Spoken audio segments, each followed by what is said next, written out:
Okay, Mike Burris here, spiritmusicmeetups.org. We're in part 2 of binary stick control. We're on number 10. Just so you know what number 10's about. In the second part it says, the bolded strokes can be moved to other sounds, whether they are accented or not. For example, if I play right, left, left, left, right, right, left, right, left, left, left, right, right, left, left.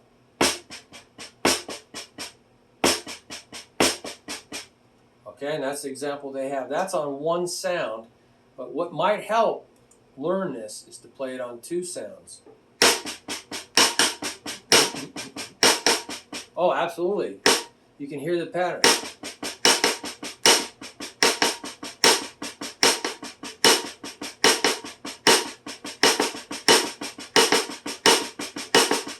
So absolutely it helped. Now you can do it on 3 sounds where you have the accents,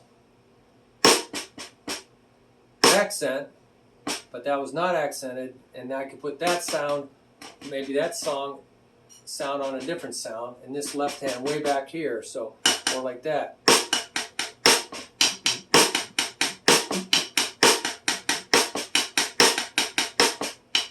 I'm going to put it down here.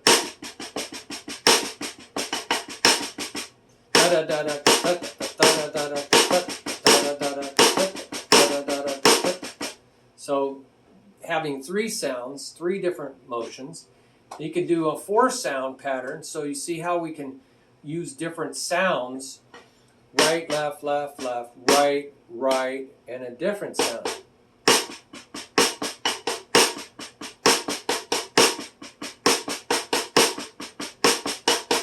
So now we have 4 sounds, 4 motions. That will help you create a different memory, and you can use these as drum set beats and, you know, really helpful stuff on the drum set. So now we're on number 11. So you can play the right hand and the left hand only on 1 sound. So we were using multiple sounds to kind of remember patterns. And so now you're forced to rely completely or more on just motion memory. There's my paradiddle. Now I have to really rely on strict 2 level. 1 level, 2 level.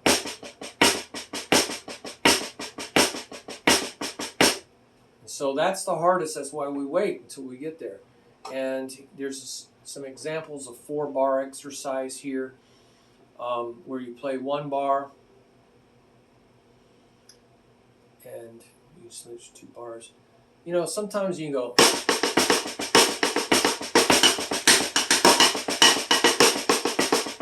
Switch like this, you know, switch over here. So I like to switch back and forth. So that's number 11. Create check patterns as a prelude to the stroke group. Oh yes, check patterns. Use it or lose it. So I have a whole bunch of check patterns here. Check patterns are just some kind of pattern that will help you get the basic motion of it. So you can, and so there's ideas here I present, taking things out. Paradiddle, paradiddle. You could take the left hand out. Paradiddle, paradiddle, paradiddle, paradiddle.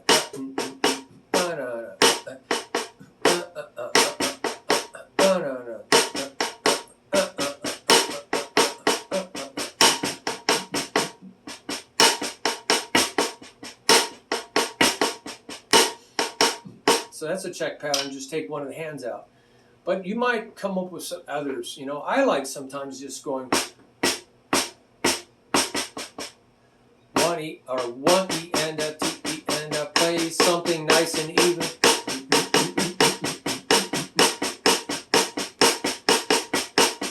That's not really a check pattern, but it is a way of going from one thing you know really well to something you don't know. To something you don't know, and making it all even.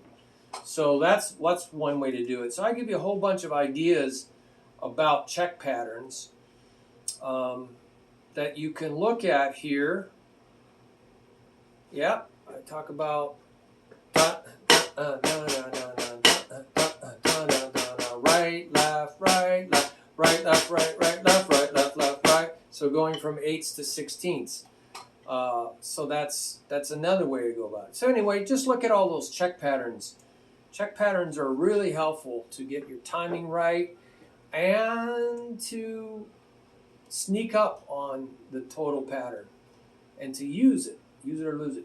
Number 13, you can systematically convert any of the bolded strokes. So if there's an accent in a pattern, you can take that accent and you can turn it into a compound stroke.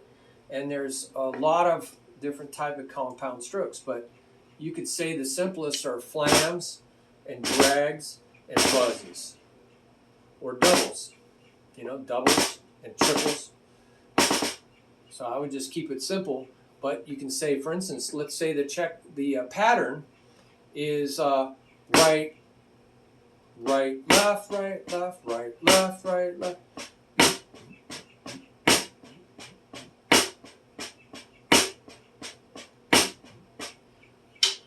So you could turn that accent into a stroke, into a flam, or so you got something like that. But you need not have to change the accents. You could change the beginning, for instance, of every group, whether it's accented or not. So you just like, just dun, dun, dun, dun, flam. These are all non-accented. But that left was accented. Right, left, right. Now we got a rudiment called flamacute.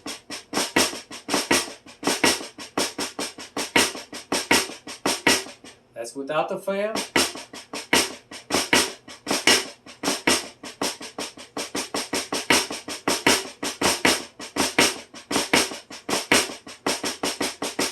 So you can see, you can change strokes into, compound strokes.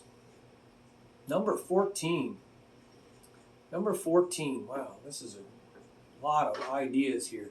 Find ways to use it or use it. Use it or lose it. I often say, think of ways to use it in beats, fills, and solos on your drum set, or within just, you're playing along. Let's say you learn flam, Swiss Army triplet. So just play something on the drums. 1, 2, 3, 4. 1, 2, 3, 4. 1, 2, 3, 4. 1, 2, 3, 4. 1, 2, 3, 4. 1, 2, 3, 4. 1, 2, 3, 4. 1, 2, 3.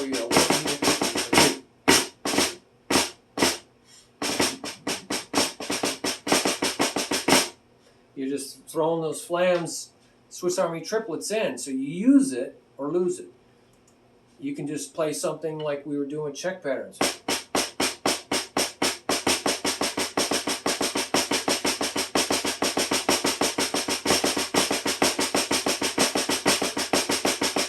I'm just doing single, triplet.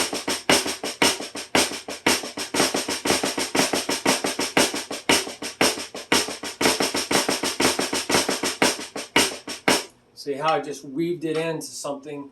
I'm just using it. Use it or lose it. So, you can trade time. You can play a steady pattern. This is a common thing. Let's say I'm playing 1 and 2 and 3 and 4 and 1 and 2 and 3 and 1 and 2 and 3 and 1 and 2. So it creates a broken time pattern. 1 and 2 and 1 and 3 and 1 and 2 and 3 and 4. 1 and 1 and 2 and so I took my sticking pattern and made it 16 notes. 1 and 2 and 1 and 2 and 1 and 2. Paradiddle, paradiddle, paradiddle, paradiddle. 1 and 2. So I worked it right into a beat. And then I could work it right into a fill, right? 1 and 2 and 3 and a 4 and a 1 and 2 and 3 and a 3 and a 1 and 2 and 3 and 4 and 1 and a 3 and a 1 and 2 and 3 and a 1 and a 3. So I'm just doing these sticking patterns out on the tom-toms and coming back in to my fill. So I think it's use it or lose it. So beats and fills and solos. Solos just going all over the place. Playing your paradiddles all over the place, mixing it in with everything you know so that it's recallable, has to come from your memory. So that's how that works. Okay, so I'm going to stop the video and then we'll do another video for this next repeat a table stroke group or combine it with others. That's the next one.